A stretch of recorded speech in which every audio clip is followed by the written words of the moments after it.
Bonjour, juste avant d'aller faire la messe, je voudrais vous enregistrer cela pour vous expliquer un tout petit peu le mystère de la très sainte Trinité. Aujourd'hui, c'est le dimanche de la très sainte Trinité, la solennité de la très sainte Trinité.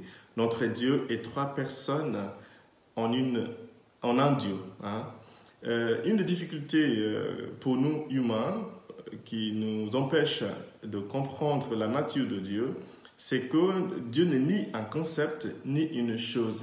Nous aimons les choses parce qu'à force de les manipuler, de tourner autour, nous arrivons à les comprendre, à les saisir. Nous aimons les concepts parce que s'ils sont bien expliqués, ça nous aide à comprendre. Mais Dieu n'est ni un concept ni une chose. Du coup, il nous échappe. Dieu est plutôt une relation d'amour, une relation d'amour.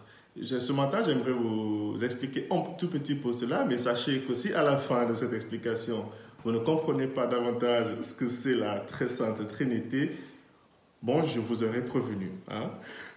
Nos écritures aujourd'hui, la première lecture est tirée de l'Exode, chapitre 34, versets 4 à 9. Et la deuxième lecture est tirée de la deuxième lettre de Saint Paul aux Corinthes, chapitre 13, versets 11 à 13. Et l'évangile est tiré de l'évangile selon Saint Jean, chapitre 3, versets 16 à 18. Du coup, il y a trois mots que j'aimerais vous retenir pour nous aider à comprendre un peu plus le mystère de la très sainte Trinité. Le mot relation, le mot progression et le mot perfection. Perfection. Pour commencer, regardons le mot relation. Dieu est une relation d'amour. Dieu n'est pas une chose. Et en toute relation, ça met du temps pour connaître davantage l'autre personne. Pour Dieu, c'était aussi pareil. Nous avons mis du temps pour comprendre la nature de Dieu. Dans la première lecture, le Seigneur s'est décrit comme Yahvé, le Seigneur, le propriétaire de tout l'univers.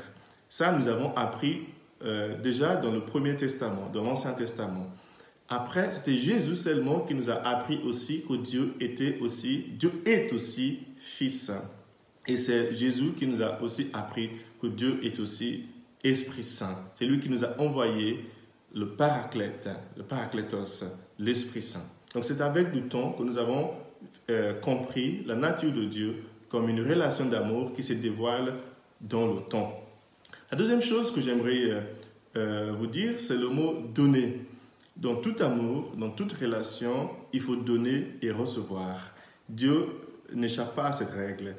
L'évangile ce matin nous dit que Dieu a tant aimé le monde qu'il nous a donné son Fils. Dieu nous donne. Dieu nous donne. Et le Fils donne aussi à son Père. Il lui rend son amour. Du coup, il y a l'amour entre le Père et le Fils que nous nommons l'Esprit Saint. C'est dans ce don réciproque que Dieu existe, que Dieu vit en fait, parce que parler d'existence, ce n'est pas tout à fait juste par rapport à Dieu. Donc, le Dieu Père donne à son Fils et son Fils lui donne en retour et ce qui se donne, c'est l'Esprit Saint.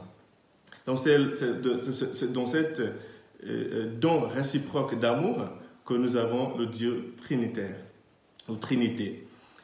Eh bien, la dernière chose et le troisième mot que j'aimerais vous dire ce matin, c'est le mot perfection. Entre le Père et le Fils, il y a une unité. Entre nous, les humains, nous essayons aussi d'avoir l'unité. Mais nous savons que notre nature n'est pas parfaite et du coup, n'est pas parfaite. Et du coup, évidemment, notre unité ne l'est pas non plus.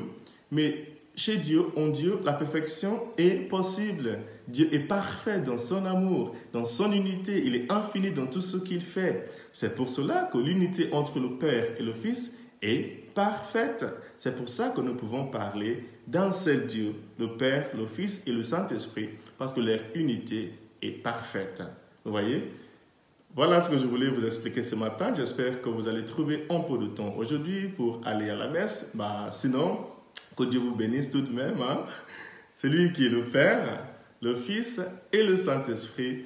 Amen. Et pour prendre les paroles de Saint Paul de notre deuxième lecture, que la grâce de Jésus notre Seigneur, l'amour de Dieu le Père et la communion de l'Esprit Saint soient toujours avec vous.